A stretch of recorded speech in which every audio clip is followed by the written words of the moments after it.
here, but it'll be an interesting change of styles. Yeah, definitely. I'm especially excited to see the cluster support because, you know, it can definitely be very hit or miss right from the first time Carrier picked it. So hoping Orca can perform on stage tonight. Hellpigs against Deep Cross Gaming heading on to the Rift. No level 1 shenanigans this time. Does not look like it. No deaths either. The TP actually on Tide is an interesting choice because I think TP is obviously really nice for kind of withstanding some of the poke coming out from this lane, but lacking an extra combat summoner does make it a bit more difficult to get dived. And I feel like with Kalista release, you know, avoiding that dive is very important because the dive is almost inevitable, I feel like, at some point in this game, especially given that you don't get mid priority as well. So it's actually pretty interesting. What do you think? Do you think the TP is good? I'm more just wondering about whether the correct word is dived or dove. It just popped into my head, and I'm not sure which one's actually right. Yeah, this is a tough one. Might need some of the viewers to help us out because that's really racking my brain.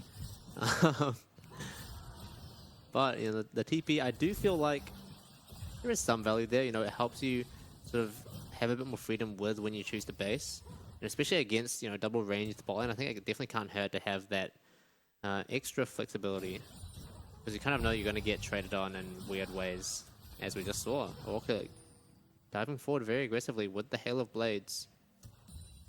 Yeah, now you see Jungle Taco starts on the bot side. Perhaps we'll look to protect bot lane early against some sort of Elise gank. Nesty as well. Can obviously bully this lane 1v1. Will probably be more in the form of plates more than anything. It's pretty hard, I think, to pick up kills on a Kassadin, but obviously you can build yourself a pretty big lead. Now, both junglers are actually pathing towards the bot side right now. We'll see. Will Taco just go back to the top side, or will he look for something here? Oh, he's around. He's here early, but a ward will spot him out. Yeah, Hana isn't quite in the area yet, so Taco really looking to see what he can do here. But DCG, they've positioned in the perfect spot so that they can very easily walk away when Taco shows his face. And Hana now in a much better position to respond. Yeah, and I think the bot lane for Hellpigs is in a bit of trouble here because they know Taco will have to reset eventually. Meanwhile, Hana still has camps up on the bot side, so he can stay here for a much longer time. Oh, they're going to run into each other. Hana not able to get the cocoon yet, does drop it down, but they trade stuns, and Hana and Taco is trading autos actually pretty much equally. But I actually feel like it's a decent read from Taco. You know, he knows that Hana is going to be down here for that level 3 gank and makes sure that he's in the area. Yeah, I love how he's continuing to stay here. Like, obviously, it's quite a lot of loss of efficiency and that you can't clear a lot of these topside camps, but at the same time, you know, Elise is one of those champs that kind of just disregards efficiency, right? She just has to gank, she has to snowball to be useful. So yeah, I like the play from Taco so far. Yeah. Unfortunately, he can't stay there forever, and it does mean that he's going back to the base now and heading towards his top side. So this is Hana's window to look for something, and there's no one else available to help support the bot lane of Hellpigs. So a lot of it is going to come down to how DCG choose to execute this dive. Muscada is already pretty low in mana and low in HP as well, actually, so it's already a bit dicey. They have to push one more wave and then go for it. I'm not sure how easy this is. Feels like it's not that feasible. Maybe Hana can look to flash for it or something. Oh, ICA could be in trouble. ICA, this could... Ooh, not quite the window. I think Hana... Yeah, he doesn't have vision of the cat, so not able to go for the cocoon. Would have been huge, though. You know, IC8 is low in HP, but it doesn't really matter when he's hiding inside of Tide, and when he has the heal and exhaust available. But they are just going to try and force him off the wave for now. Yeah, Nesty actually was hovering bot side as well, so potentially was willing to commit to that 4-man dive if necessary, but a lot of gold denied here. You know, a lot of CS and XP missed. Hellpigs, so they do a good job respecting, and I think that's probably what they had to do, right? I don't think it was possible to stay under that tower with Taco on the other side of the map.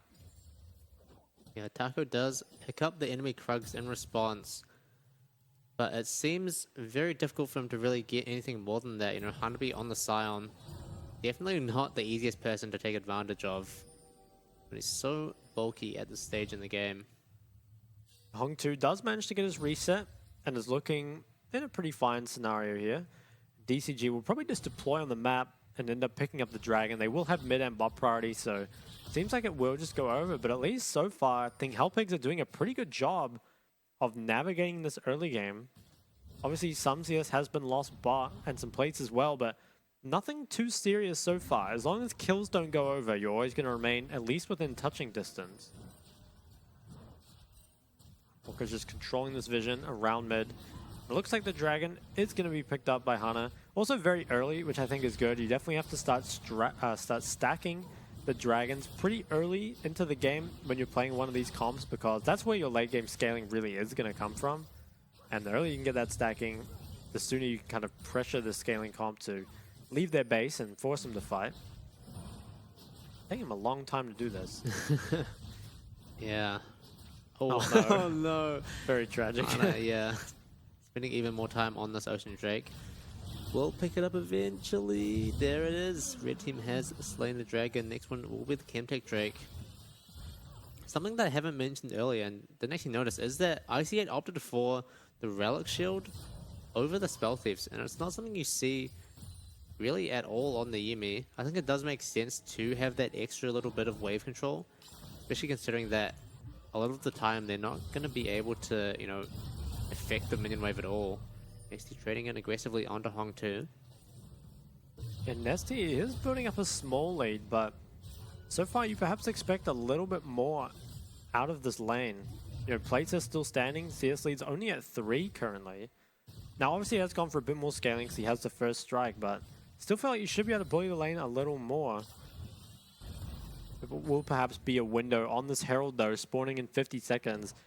DCG, they should feel a lot stronger at this Herald, and I think it will end up going down to them. And at that point, that's when you really get to decide, you know, can you just blow up this bot lane straight away with it? Because you have lost 2 plates down here already. Yeah, definitely should be the focus for DCG, and so far the game has pretty much gone. Shock Blast doesn't quite make its way past the minions, but yeah, DCG game plan is being followed so far. They haven't managed to pick up any kills yet, but they have denied a lot of golden XP from the Helpix bot lane especially, and look at Hana and Nesty. They do get spotted out, but they are still going to achieve a lot of pressure. Taco and Hong2 forced to move down and respond. Yeah, they're heavily pressuring this red buff, and I think it should go over unless Taco can somehow steal it. But without any vision, well, Hong2 actually, okay, he's in the area. He does have the catalyst. It's actually a decent time to fight. Ooh, Orca dropped down very low as well. Cops a few ricochets as well as Growling Missile from IC8. Gonna channel his base here. And same with Hana as well, so I think they might be looking towards rotating for the Rift Herald. Yeah, and with that tower bot lane getting so low, as soon as that Herald is picked up, you pretty much can break bot lane immediately after. So whatever members you need to commit to this Herald, you have to think is worth it. If you can secure it, you know, breaking first tower is really the first step towards really snowballing a game, right? It just gives so much gold. And more importantly, perhaps, it allows that lane to start moving around the map. I really like what DCG are doing here as well. They're leaving Cascada down bot lane while sending Orca up, because there's really not going to be much threat on the Varus from the Sivir Yuumi. If Taco does come, sure, he can just back off. I feel like there's not much threat there, especially when he has everything available. Taco, I don't know if he should be up this close. Does manage to dodge the cocoon, but Orca is in the area. I don't think he's been spotted quite yet. Taco, stepping a bit too far forward, still has the hop available. Not too sure what he's really trying to achieve there. Just a bit of cheeky poke damage, but it looks like the Rift Shield is going to go to DCG relatively uncontested. Yeah, and Jungle Taco, you can see on the minimap here, is actually looking to make a play bot lane on a Cascada, who does not have the cleanse, but actually showed on a ward. Yeah, well-placed ward there. I think Orca placed it before he based, so good foresight there. And also, the wave only has just come into the tower against Cascada, so there is a small window here. Taco goes over the wall. Cascada might be in trouble. Does get hit by the flail. Ooh, gets stunned up. Ooh. And rooted as well. First blood going over actually to Tide. Yeah, Cascada's saving his flash there a bit too long and pays the price for it. Yeah, I actually really like how Taco played that. He was kind of, I think what Cascada was waiting for was the Sejuani ult to be used so he could just flash it instantly. But actually what Taco did is he just flashed forward, you know, gets the stun off the passive, and then can just follow up with all the CC while he's locked down there. So a pretty important pickup for Hellpigs, I feel like. It gets the kill onto Sivir, and also it delays this bot tower going down by just a bit longer, so pretty nice. Yeah, the gold is pretty much evened up from that as well. So the bot lane of Helpig's definitely pretty happy about that. The kill gold goes onto Tide too, which is exactly where you want it to be. Now, Hana, he could actually look to just herald mid instead and open up the map. It won't be going all the way down, but it will be a nice kind of boon. Ooh, Hongtu tries to ripple flash. forward for the trade and has the trader's flash in order to escape the cocoon. Riptide is dropped and Nesty's going to pick up a good amount of gold here. Yeah, I wonder if it would have been better to use bot or not, because obviously if you break bot, you can get your bot lane moving around the map, but at the same time, you kind of give a longer lane very early into the game for Sivir or Kassadin to just farm. So maybe they kind of want to keep that alive for now. Might look for something here. Second dragon will be spawning in 5 seconds. I think DCG should have no trouble picking this up. They have a lot of mid and bot priority, and they're also just a lot stronger, I would say, at least for now. So 2 drags. I mean, the gold is even, which I think is good for Helpix, but two drags going over, it's definitely not a non-zero win in the early game, right? DCG, they've still managed to come out of the early game with at least something to their name. But will it be enough? I mean, Helpix, they have some pretty incredible scaling. Indeed, second dragon picked up now for DCG, and the soul is going to be the Hex Tech Dragon, so the Hex Gates have been activated as well, giving DCG even more room to make those rotations around the map, especially for Hana. See here, pressuring the bot lane once again, and Tide and ICA forced to move back for now. Yeah, and they will move back up to the lane. Jungle Taco is pathing out of base to here, so we'll probably be able to save them at least for now. And Krishkata, he still has the flash. And the Callisto ult as well. He does definitely feel pretty safe. You know, even if he does get CC chained up, Orca's still there with the ultimate to bail him out. Taco shows on a ward. Hana, we're gonna go back to his camps actually. Yeah, and jungle obviously has been pretty quiet. You know, Hana's just kind of been hovering lanes, creating pressure for this bot lane. Meanwhile, Taco also has been doing a lot of shadowing of his own, but is slowly gonna outscale the Elise. I mean, upper level already.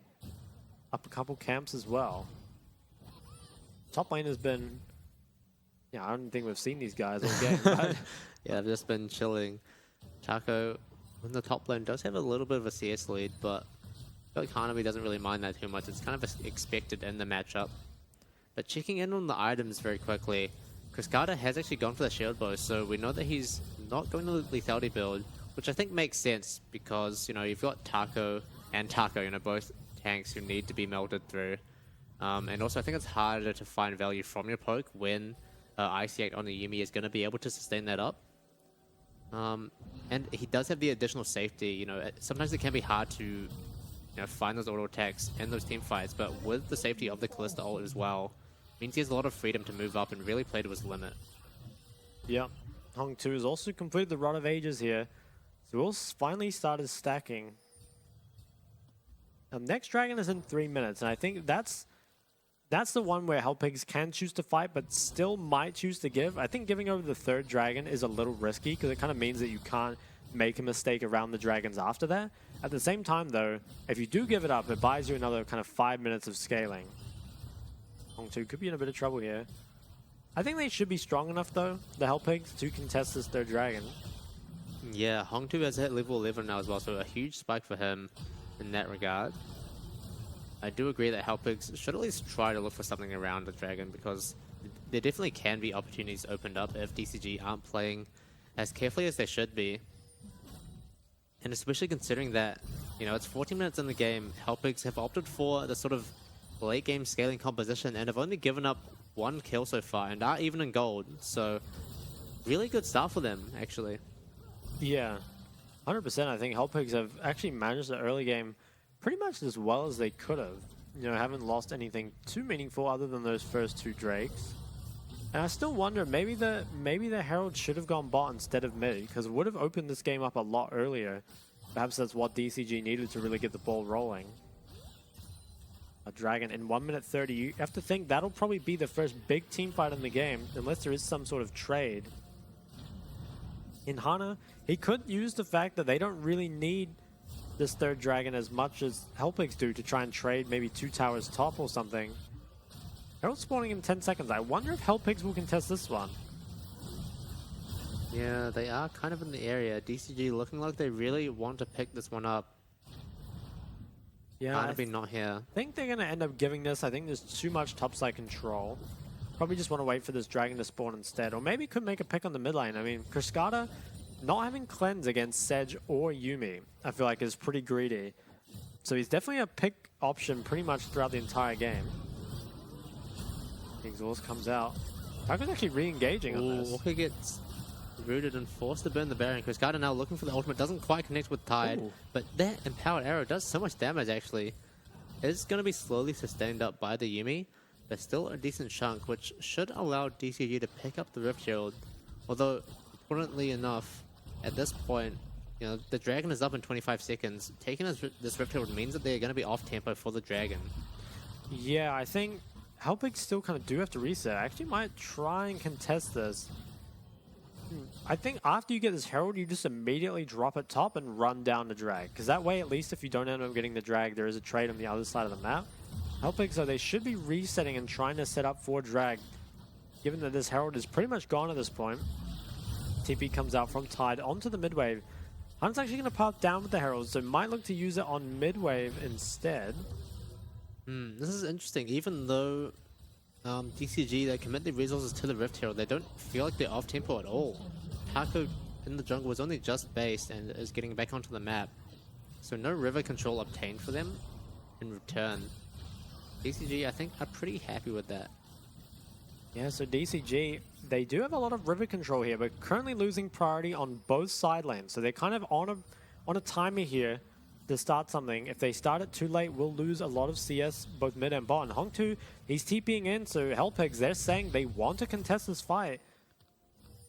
DCG, they're TPing as well. I mean, this should be a 5v5. Nesty is currently showing top, but does have the TP. Well, Kriskata taking a lot of damage from the ricochets and doesn't connect the arrow either. They had a huge health deficit, and he doesn't have any sustain of his own. Does have some lifesteal, but still going to be relatively low at the start of this fight. Dragon already started up by Taco and Taco. 6k HP on the Dragon.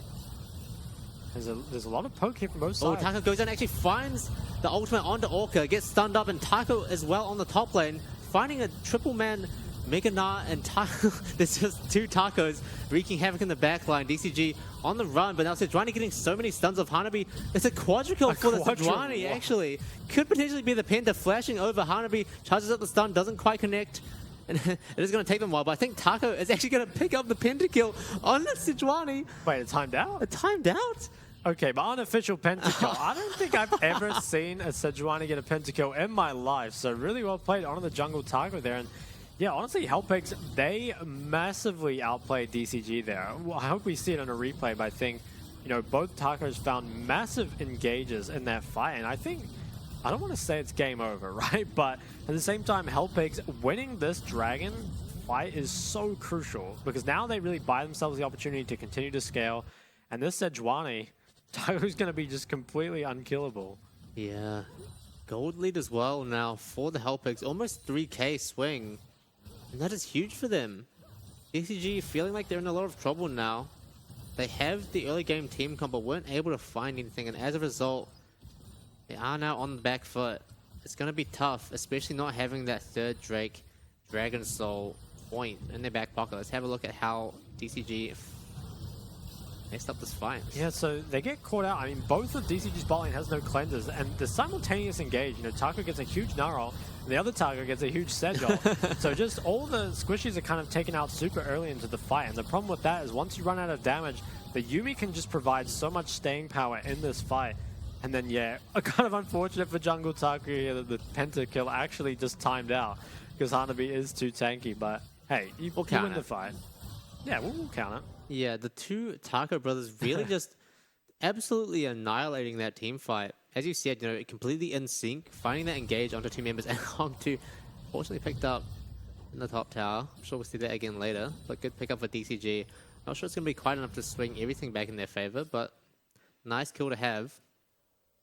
But yeah, ultimately in that fight, Helpix managing to close the gap very easily and using that, you know, choke point in the river entrance to make sure that DCG have nowhere to run and no way to make use of their range.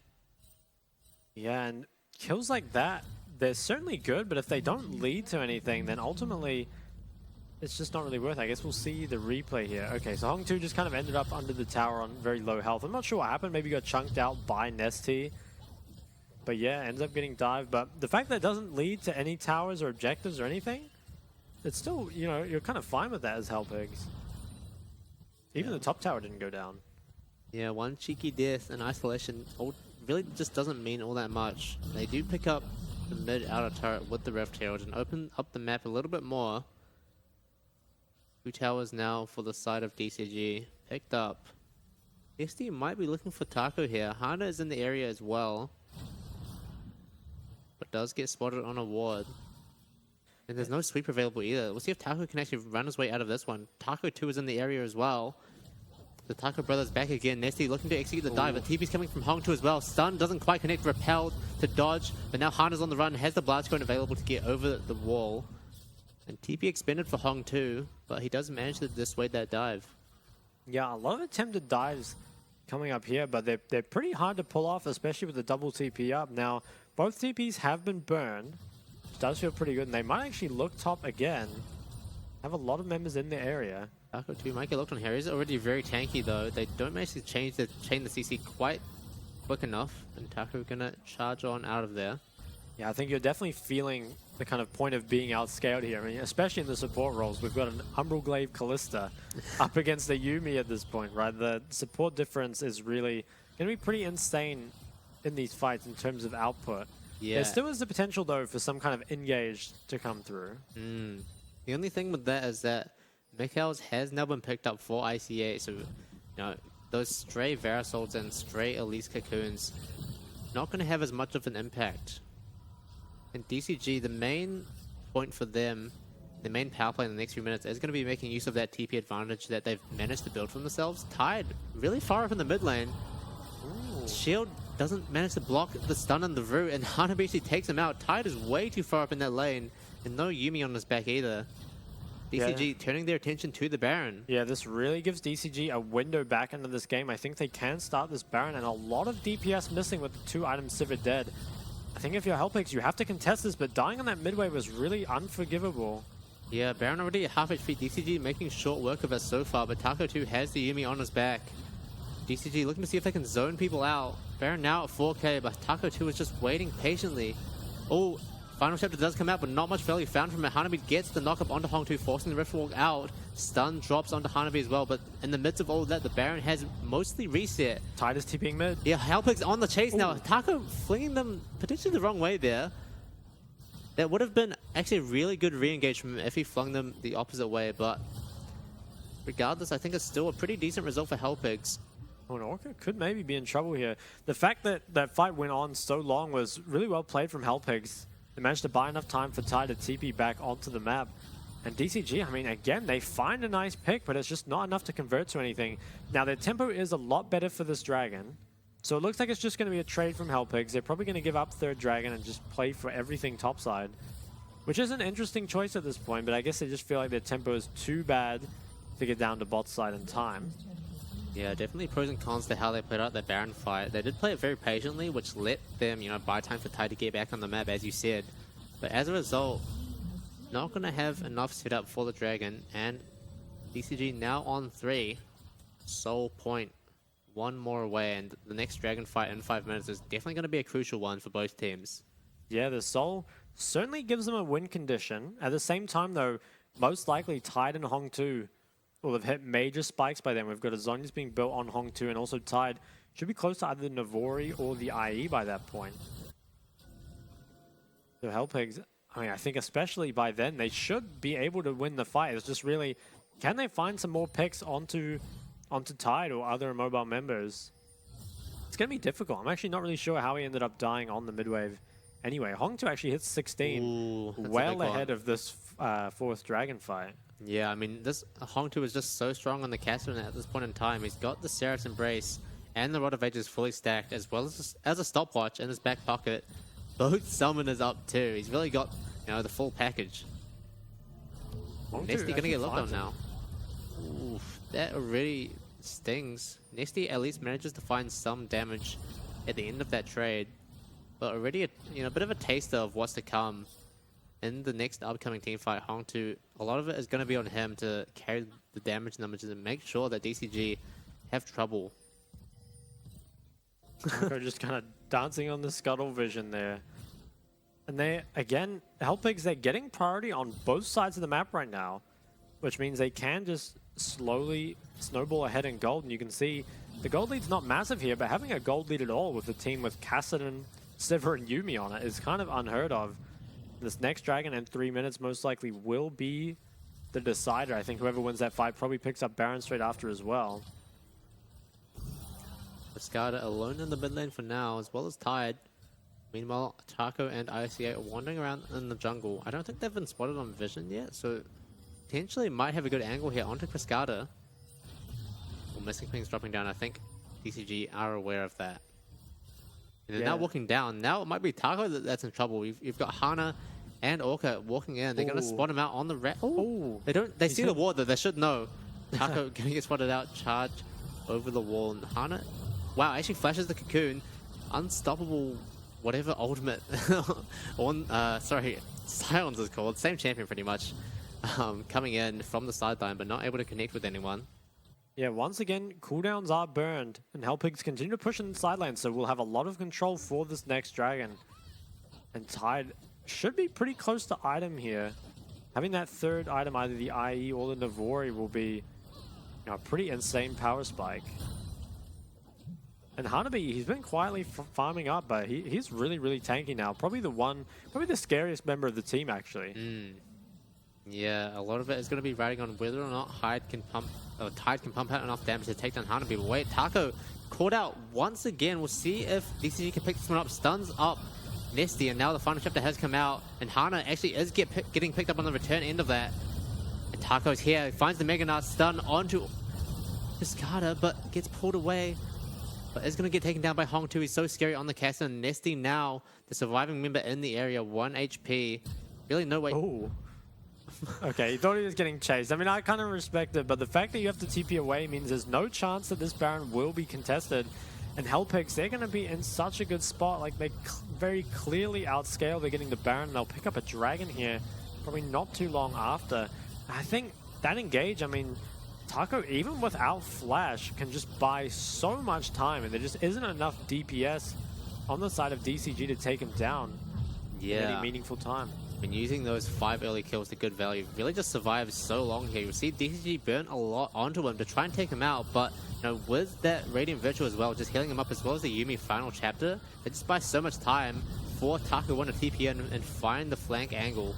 Orca does pull in Cascada there to try and save him, but they aren't able to build enough distance from the level 16 Kassadin, who really just cleans him up in the end. Now DCG might have a last-ditch effort here to try and contest this drag. I mean, they're definitely not too far behind in gold, but at this point, feels like the Kalista and Varus are both pretty useless. And on the other side, both a Kassadin and a Yuumi. Taco getting caught once again, but once again, is able to survive without too much trouble. Now Hana might be the one looked on here. Hong2 does have a really good angle here. Onto 4. Is going to Riftwalk in. Only finds one with the slow, but Hanabi as well. It's on the opposite end of the wall, and so much damage coming out from Hong2 and Taco, taking down a majority of the health bars on DCG. Cascada now dying under his turret, as well as Hanabi. And Nesty, again, the only surviving member, but not for long. Clean ace from the side of Hellpigs. With the Baron Wolf, this might be the end angle for them. Yeah, there's a lot of death damage. I think they can just push down mid and end. I mean, yeah, that fight, it really showed the comp difference, right? Once you reach this point in the game, Hellpigs are it's just way too easy to execute, way too easy to win that fight. And Taco, they keep catching him, but I'm not sure who's really caught out, because Taco every time just turns it onto them and kills them. And this will be Hellpigs picking up the game 14-5 at only 29 minutes and 40 seconds. Yeah, Hellpigs, huge win from them here against DCG. One of the higher ranked teams on the standings. Always feels good to get that win, especially in pretty convincing fashion from their end. Yeah, I mean, we were saying before the game that DCG, they have, they've lost the teams above them, but they've done pretty well against some of the weaker teams. I think the draft here was really interesting because DCG, we've seen them struggle with the early game. So picking a comp that is so reliant on early game snowballing seems a bit almost a bit greedy from them, you know? It seems like maybe you don't respect Hellpigs as much as you should, because it felt like DCG's early game composition just led to nothing, and then Hellpigs, all they have to do is sit back and scale, and eventually they just run over them. So yeah, I don't know, very questionable. I feel like giving over the Yuumi 4-5 was really questionable for me, because obviously they're going to scale well. They have a cast on them, right? But I think Yuumi adds that just extra bit on top of making it really difficult. So yeah, DCG, they are once again, I'd say, punished for their weak early game. Even though they didn't fall behind, they didn't get the lead they needed. And I think if you gave those comps to some of the top teams like a PSG or a CFO, it would look very different, right? You would see a much